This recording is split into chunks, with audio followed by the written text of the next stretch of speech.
एक बार एक किसान भगवान से बहुत ही नाराज हो गया। किसान बहुत मेहनती था, बहुत मेहनत से वह खेतों में अनाज उगाता, उसकी देखभाल करता, पर अक्सर उसकी फसल खराब हो जाती। कभी सूखा पड़ जाता, कभी बाढ़ आ जाती, कभी तेज धूप, कभी आंधी, कोई न कोई कारण बन ही जाता कि उसकी फसल खराब हो जाती। एक दिन वह किसान गुस्से में आसमान की ओर देखकर भगवान से कहा, हे ईश्वर, आपको लोग सर्वज्ञता मानते हैं कि आप सब जानते हैं, कहते हैं कि आपके इच्छा के बिना एक भी पत्ता नहीं हिलता, पर मुझे तो लगता है कि आप छोटी सी छोटी बात भी नहीं जानते। आपको तो ये भी नहीं पता कि खेतीबाड़ी कैसे करते हैं। अगर आप जानते होते तो हर समय जो बाढ़, आंधी और तूफान आते हैं वो कभी नहीं आते। आप नहीं जानते कि कितना नुकसान उठाना पड़ता है हम किसानों को। यदि आप मेरे हाथ में यह शक्ति दे दे कि जैसा मैं चाहूँ वैसा मैं मौसम कर दूं, फिर आप देखना मैं अन्य के भंडार लगा दूंगा।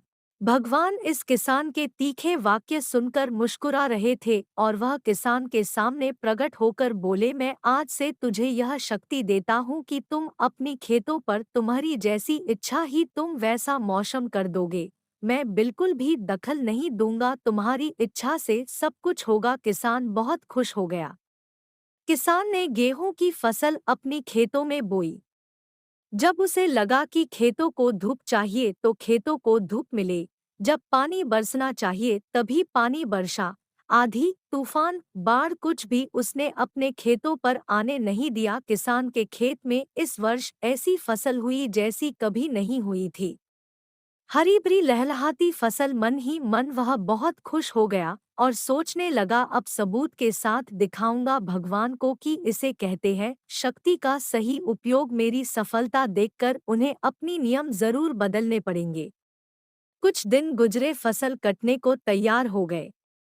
किसान बहुत उत्सुकता के साथ फसल को काटने लगा, पर जैसे ही उसकी नज़र गेहूं की बालियों पर गया तो उसने अपना सिर पीट लिया और वह रोने चिल्लाने लगा।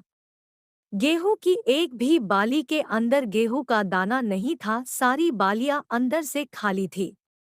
किसान बहुत दुखी हो गया, उसने भगवान को रोते हुए फिर पुकारा, है प्रभु, तुमने ये मेरे साथ क्या किया? क्या तुमने मुझे कोई सजा दी? भगवान बोले, पुत्र, ये तो होना ही था। तुमने पौधों को संघर्ष करने का मौका ही कहाँ दिया? ना तो तुमने उन्हें आंधियों से जूझने दिया, ना तेज बारिश से सहने दिया और ना ही धूप में तपने दिया।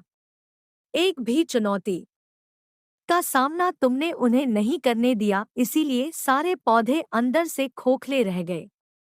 जब आंधी, तूफान, तेज बारिश और धूप पड़ती है, तभी ये पौधा अपने अस्तित्व को बचाने के लिए संघर्ष करते हैं और इसी संघर्ष से एक बल पैदा होता है जिसमें शक्ति होती है, ऊर्जा होती है। और यही ऊर्जा पूर्ति तेरे गेहूं के दानों की तरह जो नहीं फूटी, तूने उन्हें कठिन परिस्थितियों से गुजरने ही नहीं दिया जहां उनके अस्तित्व का जन्म होता। सारे बालियां इसीलिए खाली है, इसमें एक भी गेहूं का दाना इसलिए नहीं है क्योंकि तुमने अपने पौधों को संघर्ष कराया ही नहीं। याद रखिए, स्वर्ण में सवर्णीय आभा तभी आती है जब वह आग में तपने, गलने और हथौड़े से पीटने जैसे संघर्षों से गुजरता है। कोयले का टुकड़ा हीरा तभी बनता है जब वह उच्च दाब और उच्च ताप की मुश्किल परिस्थितियों से गुजरता है। इसी तरह यदि हमारी जिंदगी में कोई संघर्ष ही ना हो, कोई चुनौती ही ना हो, तो हम भी गेहूं की बालियों की तरह खोखले रह जाएंगे, कोई अस्तित्व नहीं होगा हमारा। विपरीत परिस्थितियाँ, चुनौतियाँ, समस्याएं हमें और अधिक निखारती है। यदि जीवन में कठिन परिस्थितियाँ और चुनौतियाँ आए तो घबराना मत, बल्कि सामना करना। विश्वास करना कि आप और अधिक निखर जाओगे और अधिक मजबूत बन जाओगे।